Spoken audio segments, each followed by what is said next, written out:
Welcome to the Let's K12 Better podcast.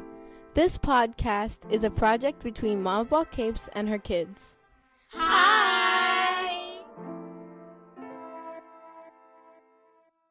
In our podcast, we will cover a variety of subjects involving K12 education and family life.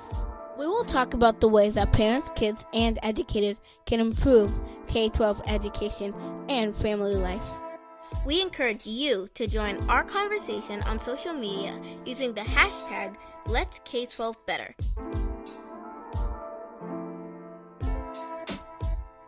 Let's jump into episode 14 of the Let's K12 Better podcast.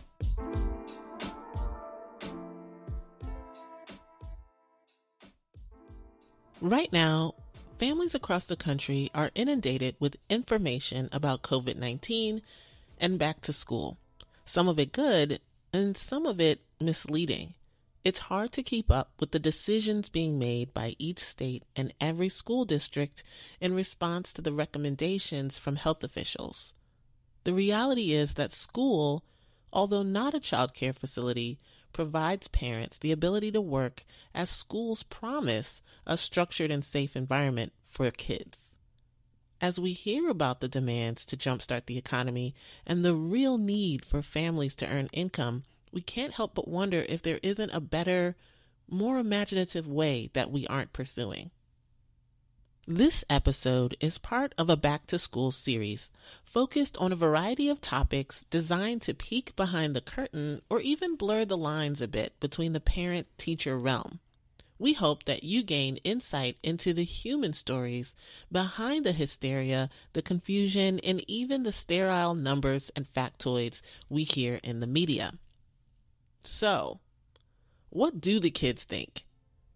This week, we sat down as a family to have a candid discussion about COVID-19 and its impact on the back-to-school experience. We are excited to note that we asked friends in the state of New York some similar questions to see what they had to say. We hope these conversations inspire you to keep having your own discussions with your own kids.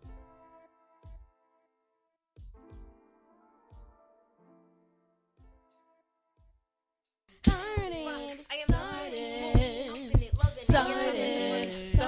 we gonna get this party started. Started.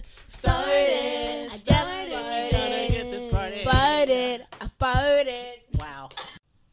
All right, so let's jump in here. What concerns you about starting school and COVID-19?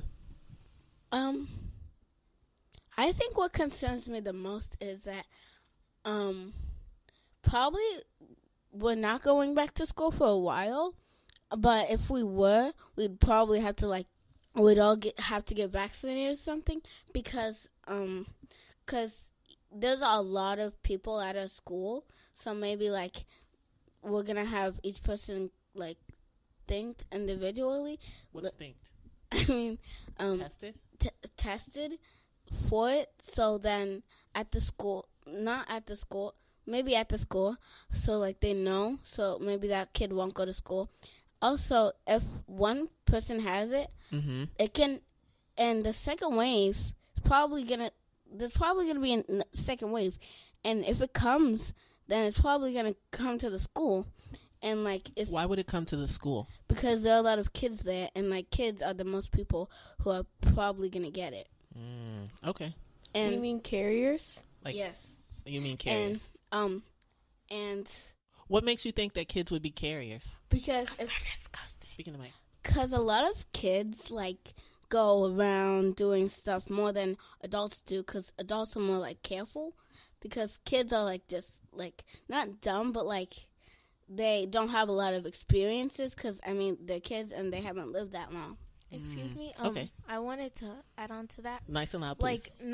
It's not just kids are carriers. Kids also I think it's more lower grade elementary schoolers, because they're really little. They don't really know a lot, so they'll be going around rolling in the mud. They'll just be hanging out, having fun. But from third grade on, you're more cautious because you probably know what's gonna happen if you get sick, or what happens if you bring the sickness to someone else. So younger kids, there's a chance that they're not going to be as cognizant or aware or careful because they're just being their carefree self. Yeah, and then also can I? So like as I said, like if the second wave mixes with coronavirus, maybe it's going to be something new or the same thing. So you think that the virus could potentially mutate? Yeah, it's going to probably be more powerful and more effective on adults and kids. Okay, that's a great point. I want to say that before I was scared because I thought it was going to be public school. I was like, how is every child going to go? Because at my school, there's a lot of kids, so they would either all have to wear masks, and there's not going to be enough teachers to enforce that everyone has to wear a mask at all times. And if they were to do something like there's social distancing in classrooms, it wouldn't work out because there's not enough classrooms. But now I'm not scared because we're mostly at home now. So okay. What are some back-to-school traditions that you'll miss this year? Like things that we do all the time.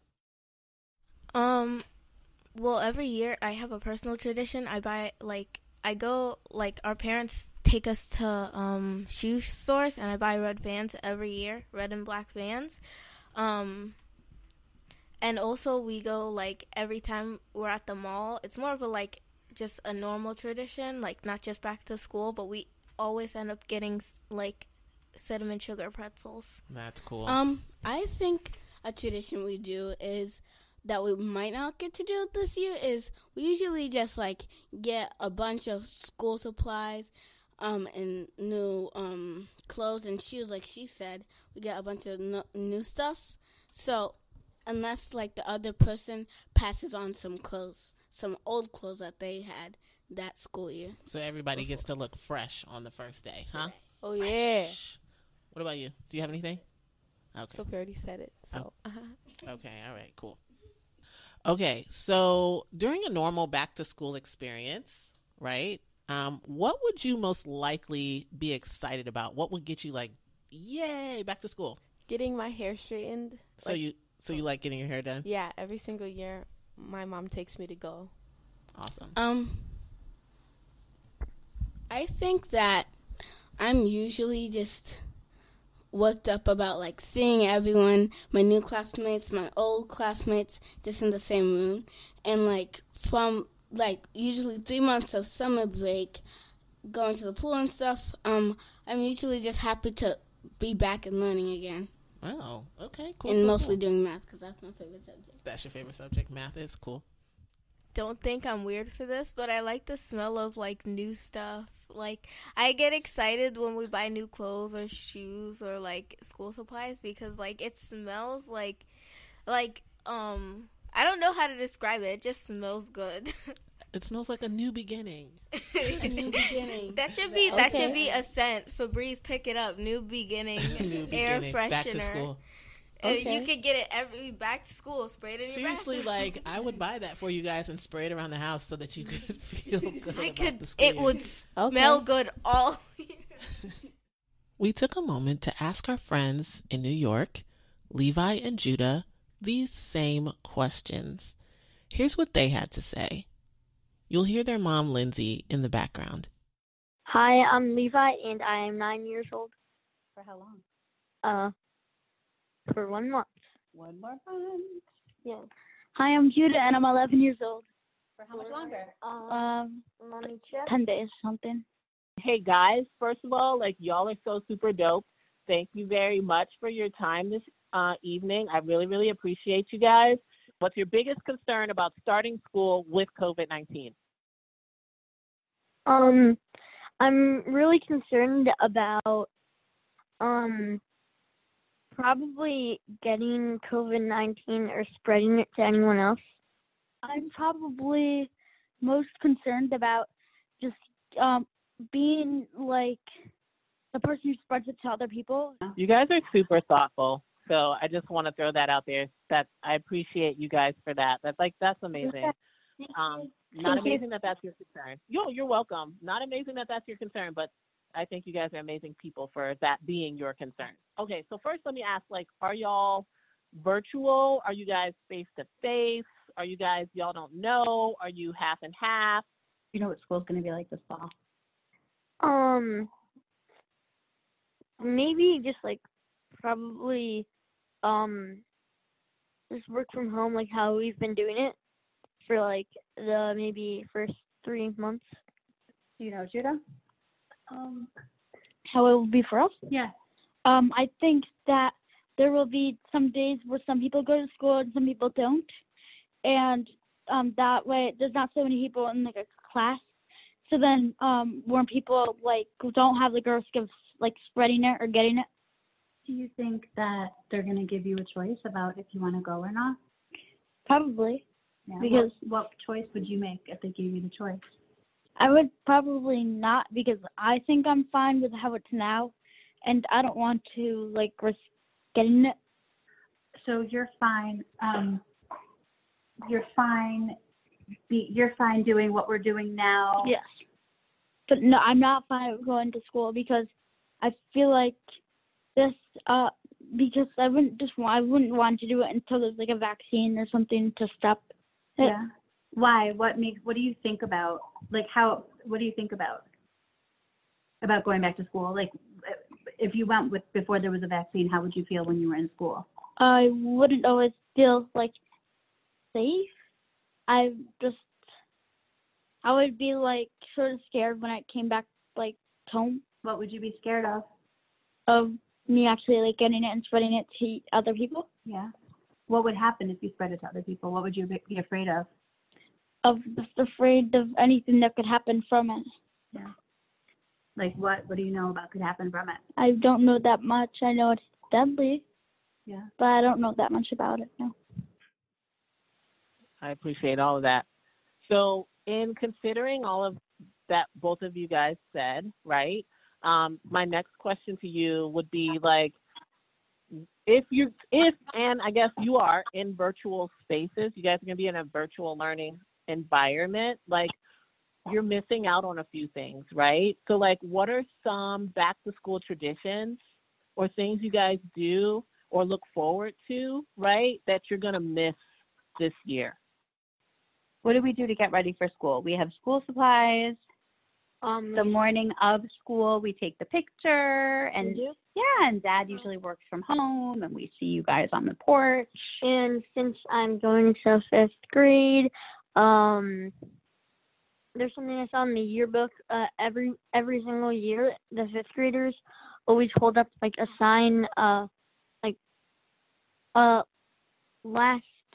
first day 5th grade, last day of SIS. You know, are there any bummers, you know, so like it's not going to be normal, you know, are there any bummers? And if there are any bummers, right, I know my kids are feeling some, you know, what are some ways that you're dealing with the bummers? Like, oh man, that sucks. I'm not going to be able to see my friends. Well, I might be able to, but like just not like in person, not face to face. Like, what are some things that you think that you can do to feel okay about it? Fortnite, like talking to them. But I could talk to them through Fortnite and Minecraft and Roblox and all those other games, even though those are the only 3 games that I actually like my favorite games. A bummer, I think, is probably when I go to school, if what I think we're going to do in school is going to happen, it is that like half the days we are there and half the days we are not there. What would be a bummer would be that maybe I wouldn't be in the days that my friends are going to be at school. How else could you connect with them? Like, what are other ways you talk to them? I talk to them on, like, calling them. I can talk to them on, like, on a video game. I can I can FaceTime them. I can do any of that. But I don't have a phone. Levi and Judah, you guys are really awesome. And I just want to thank you guys so much. Thank you, thank you, thank you. Thank you for having me. Thank you for having me.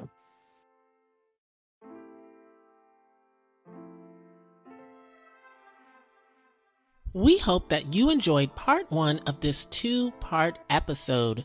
We challenge families to have an open discussion about COVID-19 and your back to school plans. Are you able to give your kids a bit of agency in deciding what to do? How will your district's choice impact education and your family wellness? If you have anything that you'd like to share, please connect with us on social media at Let's K12 Better on all social media platforms. Or you can connect with me on Twitter and Instagram at Mom of All Capes. Check out part 2 of this discussion available right away. We'll see you in part 2.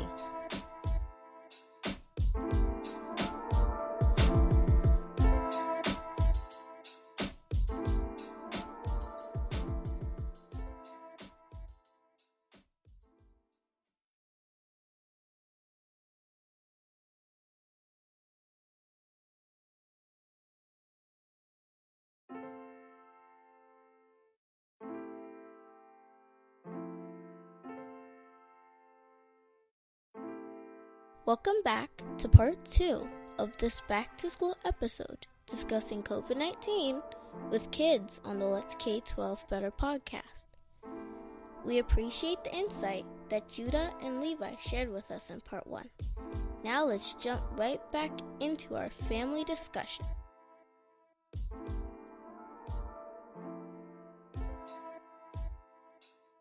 In part 1 of this 2-part episode, we discussed what concerns us most, our back to school traditions, and also what excites us about the back to school season.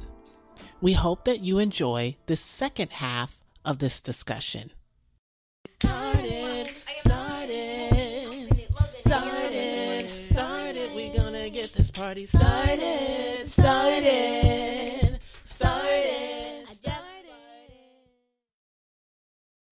What are your hopes for the upcoming school year, right? Our district has decided that we are going to be virtual through the first semester, right? So what do you hope for this school year? I hope that I get the gist of 6th grade because I just got to 6th grade and I finished 5th grade in COVID-19. So I kind of am like got the gist of 5th grade, but 6th grade's going to be confusing. Okay, cool. What do you hope? I hope that that for the first semester, I hope that like we still get to know who the teacher is and like our classmates, new, old, and also like I didn't get the full 3rd grade experience because we were supposed to go to the zoo. So I hope that this year we actually get the whole experience. The whole experience. Even though it's probably going to be virtual, still some fun things. I see that. Okay. How about you? What do you I hope? hope that we get to go back into the building at least once. Before the end of the school year? Yeah. Yeah. All right. So we know that our school is going to be virtual, right? Period. Like for the whole first semester. So do you think that school will be effective while it's virtual? You know, why or why not? I think maybe it might be effective, but it's probably not going to be like the whole experience for the first semester. But I think that maybe it'll at least still will learn some things. Maybe on the first semester, the teacher's probably just going to review from the last grade, but I still hope that we learn things that are new. Mm-hmm. I don't think it's going to be effective because we have our parents at home, and I feel like our parents are going to just help you more than just leave you, like, at school. Like, I mean, they're not going to just leave you. Like, the teacher doesn't come like, say you're working and the teacher, you raise your hand, but there's, like, 6 other people raising their hand. Like, it's going to be faster for you to learn with your parents than with your teacher. What about people whose parents are super busy with work or who aren't not micromanaging, but aren't multitasking to ensure that they're working and helping their kids with school? Like, I'll say as your mom, like, it was hard for me to like still do my job, hopefully well. We'll see what my boss says. And and also like help you guys, you know, in the midst of like making sure that my professional life was professional and up to the level that it's supposed to be at. So like, you know, what do you think? Scratch that. This is not a No, movement. I mean, It's the movement. I mean, we're on the hunt. Like, also at the same time, though, like, I know there's, like, there's not going to be as much students asking the teacher. Like, for example, like, at school, that's the only grown-up there, but at home, I know there's going to be at least, like, 2 parents. Come on. Or some people don't have 2 parents. We don't have 2 parents. No, I mean, like, 2 children who have parents who are going to help them. Okay, so what do you think about like the learning that you're going to receive, right? Is it going to be effective? No. Why not? Because I feel like the last month or 2, the whole last, when we went into coronavirus, I feel like the first time that we were like learning stuff, it was hard for the teachers to connect with the students because we weren't at school to say, oh yeah, at home we have this. No, it's kind of like if you don't have something, how are you going to connect? How are you going to connect if you don't have it? So like. Right. So connecting with students the way that we currently teach is a challenge for virtual. Yes. Okay. Also, just want to make sure. Wait, hold on. She's next, and then you're after her because we want to be fair. For me, I also don't think it's going to be very effective because it's not just a matter of you can connect with students. It's also if the student is trying to connect with you. Well, my teacher, like, she was, like, helping us, like, learn, like, get the gist of COVID-19 virtual learning. But, like, the kids, like, some of the kids in my class were, like, trying to, like, do something else. Right. So being at home can pose a distraction on a virtual platform. Is that what you're saying? Okay. I want to add on to what Garvey said. She said, like, some kids don't have the resources. Like, I was doing this video that my teacher sent us on the website that we use, and, like, I didn't have all the materials that they needed, but, like, I kind of just, like, used what I had. For example, like, the lady in the video said you needed clay to separate the pieces for the fractions, where I didn't have clay, so I just used Legos. So it's virtual learning is going to pose some interesting challenges where people have to be creative about. Because usually the teacher gives you the resources. Yeah, true. Right. If you could stay home virtually all year, would you? Why or why not? I wouldn't. Because one, you would really, really miss your teacher, even though you'll see her, but you won't really see her. You just see her on the screen. And also, your friends the same, but also, it would take up a lot of electricity, because think about it, a whole year is 365 days, and a school year is, if we start on... It's like 180 days. Yeah, 180 days. Maybe more, maybe less. Because you'd have to be on that for on the electricity for 180 days. And, I mean, like, that would be a lot. And, like, you'd be on your screens for 180 days.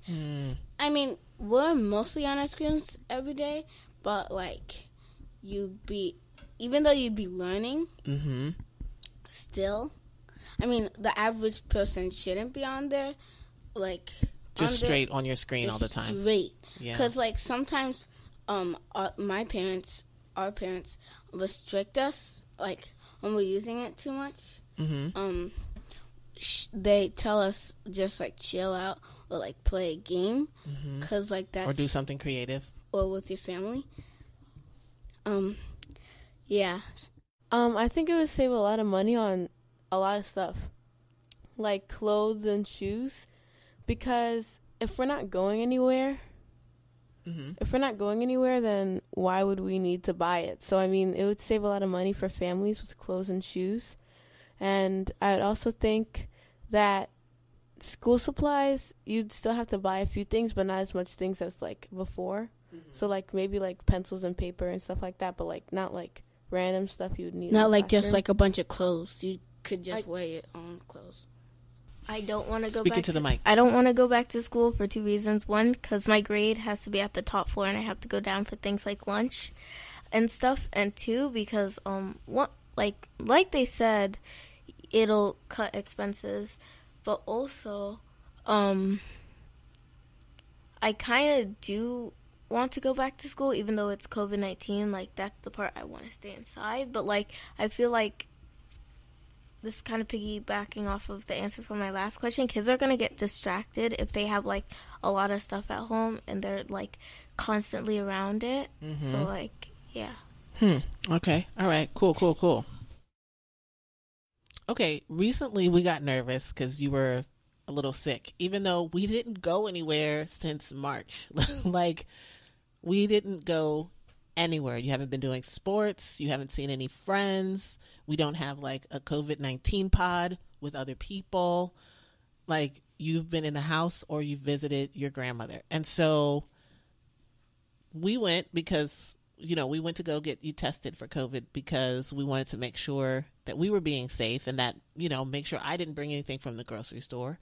So, what was that like for you to go through not knowing to then knowing that you were negative for COVID-19?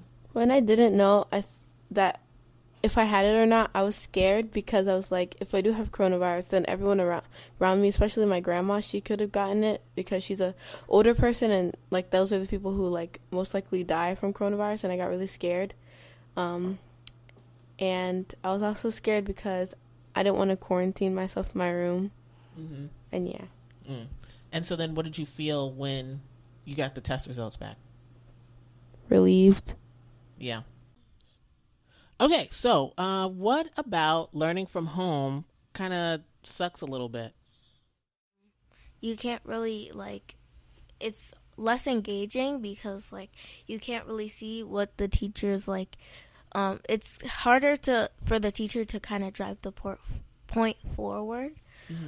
Because like you're at home, you're like just sitting looking at a screen, or like what if your teacher doesn't even have their screen on, or like there's some technical difficulties, which has happened before for me, and it's like harder to learn with because one, the technical difficulties, they could be glitching or it could cut off. Both of those things have happened to me, and it was like really hard to learn. We didn't even like be able to like listen to the lesson sometimes. And so like when we went to do the assignments, like we didn't know what to do, or it would be like it just completely shut off or died. Sometimes what bothered me was not meaning to be mean to my sisters, but sometimes like my sister would come in the back or my mom would come in the back and just like be there. Not saying that your existence is bad, just saying like it's a challenge. Yeah, it's kind of a challenge when you have someone else in there. Like, I'm not saying that, not trying to be mean to them or rude, but like, yeah, and they would come at the kitchen table and eat, and sometimes like I just look at them. So like I was trying to focus on class. We were virtual this last quarter in the spring. So what is something that you've learned from the spring that will help you this fall? How to deal with like technical difficulties and overlapping meetings, because there were technical difficulties over the virtual semester, and also like I'd have to get up really early so I could prepare for my meeting so that I wasn't like in the way of Sophia while she was. So time management and IT. I learned how to be patient with other classmates and my teacher, because sometimes the other classmates would like act up, so like the whole class had to stop, because like it's not where like we're doing an assignment in class where you have to just write it down and like the teacher teaches it to you and you have to like do the assignment. We all have to do it together. So I had to be really patient with other kids and my teacher. also, So it sounds like you learned patience and empathy. yes. Okay, cool. Well, I'm just going to say that I think you guys have a ton of really important things, and I just want to thank you for sharing your thoughts. Welcome. Thanks. We have an interesting road ahead of us with virtual learning, and hopefully we can try to be successful. Yep. Hopefully. All right, thanks, guys. Thanks for talking to us. No, always. Good to be back. Yep. It's good to be back. It's good to be back. Back.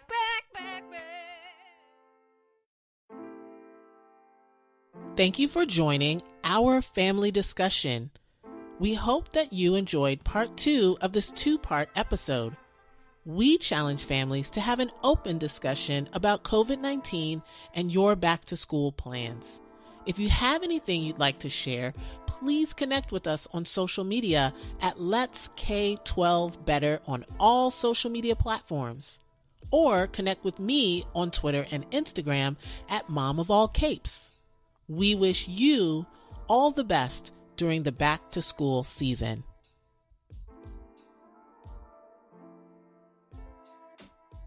Each episode, we will share quotes that we find inspirational, and sometimes we will share what we think they mean. Rosa Parks was an American activist in the civil rights movement. Her quote, "You must never be fearful about what you are doing when it's right." Florence Nightingale was an English social reformer, statistician, and the founder of modern medicine. Her quote, "I attribute my success to this. I never gave or took any excuse." My quote is by James Baldwin, an American novelist, playwright, essayist, poet, and activist. Say it again. Louder. My quote is by James Baldwin, who was an American novelist, playwright, essayist, poet, and activist. My quote is, "Those who say it can't be done are usually interrupted by others doing it." Eleanor Roosevelt was the longest-serving First Lady of the United States. She was an American political figure, diplomat, and activist.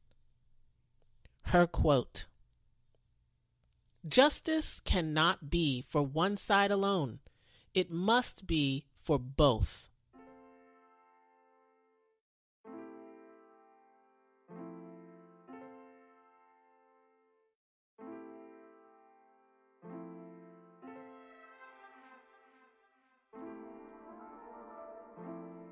Thank you for listening to the Let's K12 Better podcast.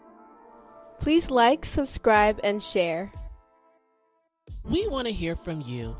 Connect with us on social media at Mom of All Capes everywhere, and follow the Let's K12 Better podcast on Twitter, Instagram, and Facebook. Share your thoughts about this episode using the hashtag Let's K12 Better. That's hashtag LETSK12BETTER. You can now find us on your favorite podcasting app. See you next time.